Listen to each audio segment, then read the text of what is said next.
నాయకత్వానికి అర్హతలు. బైబిల్ ప్రకారంగా నాయకత్వానికి ఎటువంటి అర్హతలు కలిగి ఉండాలో పరిశీలిద్దాం. కాపరి పత్రికలుగా పేరు పొందిన తిమోతి, తీతులో ఉన్న విషయాలను మనం పరిశీలిద్దాం. క్రీస్తు అనుచరుడైన పౌలు తిమోతికి రాసిన మొదటి పత్రిక 3వ అధ్యాయము 1-13 అదేవిధంగా తీతుకు రాసిన మొదటి పత్రిక 1వ అధ్యాయము 7-9 ధ్యానించుకుందాము. తిమోతికి రాసిన మొదటి పత్రిక 3వ అధ్యాయము 1-13 ఎవడైనను అధ్యక్ష పదవిని ఆశించిన ఎడల అట్టివాడు దొడ్డ పనిని అపేక్షించుచున్నాడను మాట నమ్మదగినది. అధ్యక్షుడగు వాడు నిందారహితుడును, ఏకపత్ని పురుషుడును, మితానుభవుడును, స్వస్థ బుద్ధి గలవాడును, మర్యాదస్తుడును, అతిథి ప్రియుడును, బోధింప తగిన వాడునై ఉండి మద్యపానీయు, కొట్టువాడును కాక సాత్వికుడును, జగడమాడని వాడును, ధనాపేక్ష లేనివాడునై సంపూర్ణ మాన్యత కలిగి తన పిల్లలను స్వాధీనపరుచుకొనుచు తన ఇంటి వారిని బాగుగా ఏలువాడునై ఉండవలెను.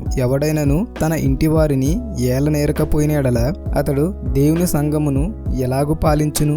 అతడు గర్వాంధుడై అపవాదికి కలిగిన శిక్షావిధికి లోబడకుండునట్లు కొత్తగా చేరినవాడై ఉండకూడదు. మరియు అతడు నిందపాలై అపవాది ఉరిలో పడిపోకుండునట్లు సంఘమునకు వెలుపటి వారి చేత మంచి సాక్ష్యము పొందినవాడై ఉండవలెను. అలాగుననే పరిచారకులు మాన్యులై ఉండి ద్విమనస్కులను, మిగుల మద్యపానాసక్తులను, దుర్లభమునపేక్షించువారునై ఉండక విశ్వాస మర్మమును పవిత్రమైన మనస్సాక్షితో గైకొను వారై ఉండవలెను. మరియు వారు మొదట పరీక్షింపబడవలెను, తరువాత వారు అనింజులైతే పరిచారకులుగా ఉండవచ్చును. అటువలే పరిచర్య చేయు స్త్రీలును మాన్యులై, కొండెములు చెప్పని వారును, మితానుభవము గలవారును, అన్ని విషయములలో నమ్మకమైన వారునై ఉండవలెను. పరిచారకులు ఏకపత్ని పురుషులను, తమ పిల్లలను, తమ ఇంటి వారిని బాగుగా ఏలువారునై ఉండవలెను. పరిచారకులై ఉండి ఆ పనిని బాగుగా నెరవేర్చిన వారు మంచి పదవిని సంపాదించుకుని క్రీస్తు యేసునందలి విశ్వాసమందు